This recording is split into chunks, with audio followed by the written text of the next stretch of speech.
Jelang Natal dan Tahun Baru 2024, pemerintah Kota Palembang melalui Dinas Perdagangan terus melakukan berbagai langkah guna menjaga stabilitas harga sembako untuk mengantisipasi kenaikan angka inflasi tahunan Kota Palembang. Ditemui pada Selasa 12 Desember 2023, Kepala Dinas Perdagangan Kota Palembang Raymond Lauri mengatakan, guna menjaga stabilitas harga kebutuhan pokok di Palembang jelang Natal dan Tahun Baru, kini pemerintah Kota Palembang terus berkoordinasi dengan berbagai pihak untuk menggelar operasi pasar murah di wilayah kecamatan.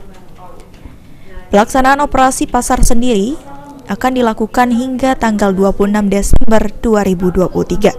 Pengawasan kita terhadap harga pangan seperti apa? Ya, jadi dalam rangka persiapan Nataru ini kita tetap melakukan operasi pasar di beberapa wilayah kecamatan dan mungkin sampai dengan tanggal 26 Desember.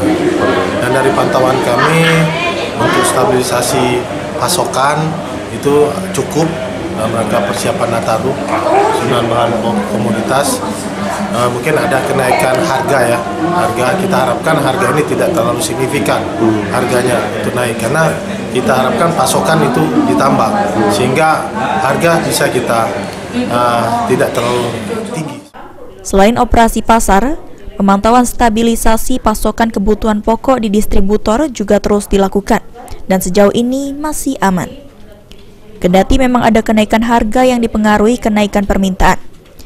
Diharapkan dengan upaya yang dilakukan kenaikan harga sembako di Palembang tidak terlalu signifikan. Sandi Pratama, PAL TV.